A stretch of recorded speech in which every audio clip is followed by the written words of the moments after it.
안녕하세요, 최호섭입니다. 오늘의 주제는 구글 I/O입니다. 매년 5월 둘째 주 정도에 열리는 구글의 개발자 행사죠. 보통은 4일 정도 하는데 올해는 11일, 12일 딱 이틀만 진행을 했습니다. 지난해, 지지난해에 이어서 올해도 온라인으로만 진행이 되면서 기간도 좀 줄었어요. 역시 좀 아쉬운 부분이죠. 저는 특히 서운한 건 역시 이 이벤트의 현장감인데요. 이 구글 I/O를 비롯한 개발자 행사들은 전 세계 개발자가 딱 모이는 축제죠. 온라인으로는 역시 모이는데 한계가 있습니다. 그래도 올해는 원래 행사가 열리던 쇼라인 앰피시어터에서 열리기도 했고요. 그 무대, 큰 무대 객석에도 직원들인 것 같긴 하지만 사람이 채워졌어요. 조금 분위기가 돌아오는 것 같긴 한데요. 내년에는 다시 예전처럼 현장에서 많은 사람들과 함께 볼 수 있으면 좋겠습니다.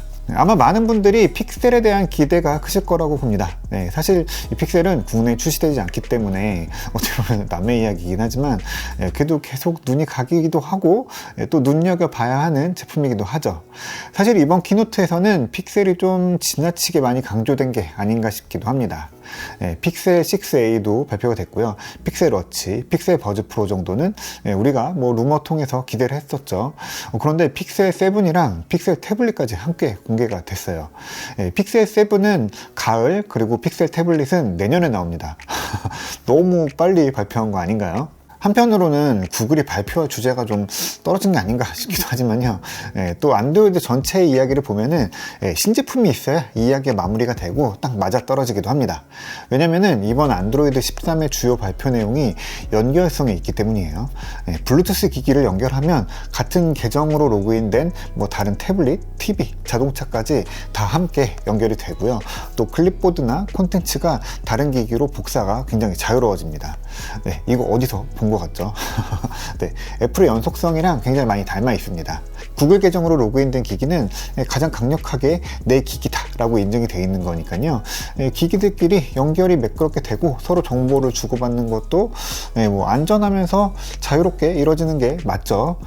또 그동안은 이게 서드파티 앱이나 뭐 아니면 기기 제조사가 했고 심지어 뭐 마이크로소프트가 나서서 윈도우의 기능으로 넣기도 했었는데 안드로이드가 운영체제단에서 해주는 게 제일 안전하고 또 맞고 정확한 일이겠죠. 그런데 또 이게 원활하게 이루어지려면 잘 될 수 있는 기기가 있어야 설명이 되겠죠. 그래서 등장한 게 바로 이 에어팟처럼 쉽게 연결되는 픽셀 버즈 프로, 그리고 안드로이드 폰과 기기 간 연결을 하기에 가장 좋은 태블릿, 이 픽셀 태블릿이 필요한 상황이죠. 다만 이런 거는 기기가 나올 때 발표했어도 되는데 내년에 나올 뭐 가을에 나올 기기를 이 개발자 행사에서 뭐 쏟아낸 거는 조금 아쉬운 부분이기는 해요. 반면 안드로이드 13에 대한 설명은 조금 부족해 보였어요. 이제 막 베타가 시작되기도 했고 아직 기능들이 다 자리 잡히지 않아서 그런 것 같긴 한데 사실 이 앞에서 얘기했던 연결성도 안드로이드 13의 기능인지 아니면은 안드로이드의 범용적인 기능인지 아니면 픽셀에만 되는 기능인지도 조금 애매하게 읽히기도 하고요. 안드로이드 13은 사실 지금까지 나와 있는 베타 버전 보면은 그렇게 깜짝 놀랄 신기능이 들어가 있지도 않은 것 같긴 합니다. 대신 뭐 보안에 대한 이슈들이 개선이 됐고 개인정보 보호에 대한 장치들이 더해졌어요. 보안 얘기를 조금 하자면은 이번에 구글이 발표한 프로텍티브 컴퓨팅도 이거랑 관련이 있는 것 같아요. 구글은 어쨌든 앱이나 웹 서비스 제공자가 그동안 여러 가지 이유로 막 수집하고 또 모아서 분석하던 개인정보에 대한 고리를 끊으려고 합니다. 누군지 식별하고 그 사람이 어떤 걸 좋아하는지를 알면은 그에 맞춰서 맞춤 서비스를 제공하기 쉽고 또 광고 같은 것도 효과적으로 할 수 있죠.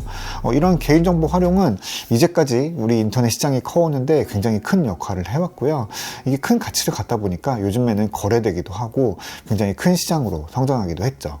그런데 구글은 이제 안드로이드에서 이 이용자 추적을 더 제한하고 또 앱이 스마트폰의 접근 권한을 더 세세하게 안내하고 쪼개서 이용자가 필요에 따라서 아주 제한적으로만 허용하는 그런 정책을 중심에 두고 있죠.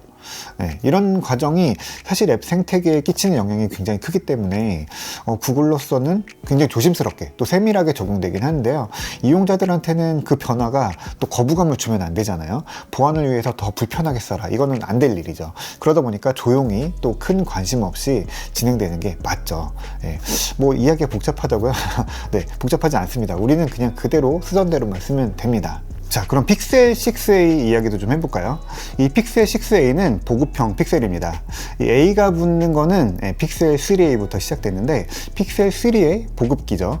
저도 한 대 쓰고 있는데 이게 벌써 3년이 지났는데도 굉장히 잘 쓰고 있습니다. 빠릿빠릿하고 느리지 않아요. 원래 픽셀은 스냅드래곤 800대, 그러니까 플래그십 프로세서를 쓰고 있었고요. 또 구글이 따로 만든 이미지 처리 프로세서를 같이 넣어서 사진과 관련된 성능을 높이고 또 보안도 더 더하거든요. 그런데 픽셀 3a 또 그 이후에 나온 4a, 5a는 스냅드래곤 670, 730, 765처럼 조금 낮은 프로세서를 씁니다. 그래도 플래그십 픽셀 3, 4, 5에 비해서 기능이 떨어지거나 느리다는 생각 들지 않았거든요. 그런데 픽셀 6a는 픽셀 6랑 같은 텐서 프로세서를 씁니다. 보급기 좀 저렴한 제품인데 성능을 낮추지 않는 거죠. 구글이 자랑하는 픽셀의 사진 관련 기능도 그대로 다 들어가 있고요. 듀얼 카메라도 들어갑니다. 물론 카메라 센서가 조금 다르긴 한데 결과물은 그렇게 치명적으로 다르진 않을 겁니다. 화면은 6.1인치로 픽셀 6나 6 프로보다는 작긴 한데요. 아이폰 13과 비슷하다 정도로 생각하면 됩니다. 작지는 않다는 얘기죠. 네. 타이탄 M2 보안칩도 그대로 들어갑니다. 네. 한마디로 그냥 크기를 조금 줄인 픽셀 6라고 볼 수 있어요. 네. 대신 값은 $449부터 시작합니다. 픽셀 6가 $599였고 픽셀 6 프로가 $899부터 시작했는데 이런 것들과 비교하면 꽤 괜찮은 가격이죠. 그럼 픽셀 6a가 픽셀 6를 팀킬하는 거 아닐까요? 네, 아마 그럴 수도 있겠죠. 충분히 그럴 거라고 봅니다. 네, 그런데 이미 픽셀 6랑 6 프로는 충분히 많이 팔린 만큼 팔렸습니다. 네, 성적도 좋아서 역대 가장 빠르게 팔린 픽셀이라고 발표도 됐어요. 네, 픽셀 6a는 속도가 조금 떨어진 픽셀의 판매를 끌어올리는데 굉장히 훌륭한 역할을 할 것 같습니다. 네, 대신 플래그십 이용자들한테는 기다리라는 메시지를 같이 줬습니다. 네, 바로 픽셀 7의 공개입니다. 별다른 건 없고요. 이렇게 생긴 픽셀 7이 가을에 안드로이드 13이랑 함께 나와 이렇게 정도로 보여줬는데 이건 사실상 제대로 된 거 곧 나오니까 기다려 라고 말한 거죠. 그러니까 픽셀 A 라인은 반세대 정도로 두고 두 가지 시장을 다 잡겠다는 겁니다. 굉장히 재밌는 전술이라고 봐요. 저는 픽셀 7보다는 이 픽셀 6A 쪽에 조금 더 끌립니다. 물론 픽셀 7이 훨씬 좋겠지만 그 차이는 그렇게 크지 않을 거고요. 6A로도 안드로이드 쓰는데 굉장히 좋은 경험을 줄 거라고 생각합니다. 어쨌든 구글은 점점 하드웨어를 넓혀가고 있습니다. 결국 애플처럼 운영체제와 앱 생태계 그리고 하드웨어를 혼자 다 이끌어가려는 전략일까요? 구글은 그건 아니라고 하고 있어요. 다만 최근에 보면은 직접 프로세서를 만들기도 하고 또 여러 디바이스를 직접 만들고 있는 과정들을 보면은 구글도 역시 안드로이드로 하고 싶은 것이 분명히 있고 그걸 단순히 안드로이드만 만들어 놓는다고 해서 서드파티들이 이걸 만든다, 그걸 이뤄준다 라고 보지는 않는 것 같아요. 그걸 해결하는 가장 좋은 방법은 직접 기기를 만드는 거겠죠.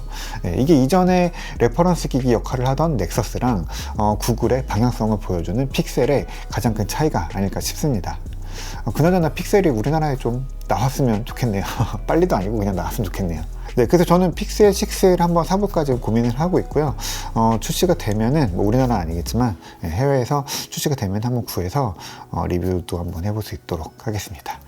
구글 I/O는 내년에는 분명히 재밌어질 것 같고요. 올해는 좀 아쉬운 부분이 있지만 그래도 여러 가지 메시지도 좋고 우리가 키노트에서 깜짝깜짝 놀라는 것뿐만이 아니라 지금 꼭 필요한 운영체제, 어떤 기기들의 방향성, 서비스들의 방향성을 굉장히 차분하게 잘 보여줘서 재미보다는 꼭 필요했던 이야기가 아닐까라고 생각을 해봅니다. 기회가 되시면은 키노트 한번 보시면은 도움 되실 거예요. 관련된 이야기 좀 할 얘기가 있으면은 저도 더 잡아서 이야기하도록 하겠습니다.